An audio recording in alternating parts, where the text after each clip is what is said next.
প্রতিটা ঘরে এই রকম মা থাকলে তাহলে মেয়েদের সংসার কখনো ভাঙতো না। এই ভিডিওটা সম্পূর্ণ দেখেন, তাহলেই বুঝতে পারবেন। শিক্ষামূলক একটা ভিডিও। তুই আজকে আমার মাইয়ার গায়ে হাত দিছস না, আজকের এটা একটা ফয়সালা করেই ছাড়বো। আসসালামু আলাইকুম আম্মা, আপনি অনেক দূরের থেকে আইছেন, একটু বসেন। ওই বেটা, আমরা কি যে বইতে আইছি? আমার বোনের গায়ে হাত দিছস, আমার কাছে বইতে না? এই যে আমরা ফয়সালা চাইতে আইছি। আম্মা, আপনারা যেহেতু এত দূরের থেকে আইছেন, একটু বহেন, আমি আপনাকে বুঝাই কইতেছি বিষয়টা। আয় আয় বহি আয়। আম্মা বসেন, ভাই তুমিও বসো।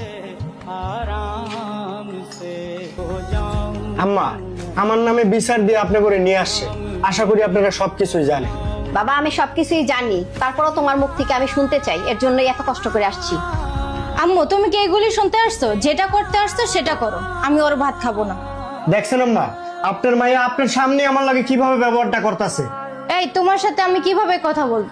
ভাইয়া, এটাই আমার শেষ কথা, ওনার সাথে আমি আর সংসার করব না। এই তুই একদম চুপ থাক। বাবা, বিষয়টা বলো তো। আম্মা, সমস্যা তো তেমন কিছু না। ওই বেটা, সমস্যা যদি না হয় তুই আমার বোনের গায়ে হাত তুলছস কেন? তুই চুপ থাক, আমি দেখতাছি না। বাবা বলো। আম্মা, আপনারা তো জানি না শুনেই আমার কাছে অনেক বিয়া দিছে। আমি কয় টাকা ইনকাম করি, আমার কি আছে না আছে সবকিছু জানার পরে বিয়ে দিছে। এখন এই ইনকামের ভিতরে আপনার মেয়ে যদি আমার আসমানের চাঁদ এনে দিতে, আমি কি চাঁদ এনে দিতে পারবো বলেন? সংসার 4-5টা জিনিস এনে দিতে পারে না, হ্যাঁ আবার আকাশের চাঁদাই না দিবে। এই তুই চুপ থাক। বাবাজি বলো। আম্মা, দেখছেন ও প্রতিনিয়ত আমার লাগে কেমন করতেছে। ও প্রতিদিন আমার সাথে এরকম করে, প্রতিদিন সংসারের ভিতরে অশান্তি করে। পাশের বাসার ফ্ল্যাটের ভাগে কি কিনছে না কিনছে প্রতিদিন আমার সাথে এগুলো নিয়ে ঝগড়া করে। আম্মা, আপনি বলেন, সবার ইনকাম কি একরকম? সব পুরুষ কি একরকম ভাবে ইনকাম করে?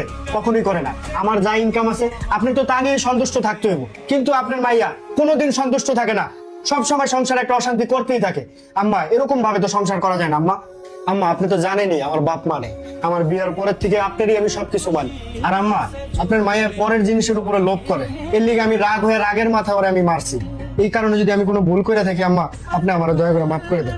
বাবা, তোমার কথাও শুনলাম, আমার মেয়ের কথাও শুনলাম, দেখলাম সম্পূর্ণ দোষগুলো আমার মেয়েরই। ভাই, আমার বোন বাসায় গিয়ে কান্নাকাটি করতেছিল, এটা দেখে আমার মাথা পুরো নষ্ট হয়ে গেছে। এই জন্য এই সাথে সাথে খারাপ ব্যবহার করে ফেলছি। ভাই সরি, কিছু মনে করবেন না। আর তুই পরের জিনিসের উপর লোভ করা বন্ধ কর, বুঝছস? দেখ মা, এখানে তুই যে অন্যায় করছস, এই দোষ যদি ধরতে যাই তো এখানে অনেক কিছু হয়ে যাইব। দেখ মা, তোর জামাই সংসারে যা উপার্জন করে আনবো তাতেই তুই সন্তুষ্ট থাকবি। মা, আজকের পর থেকে তুমি অন্যের কোনো জিনিসের উপরে লোভ দিবা না।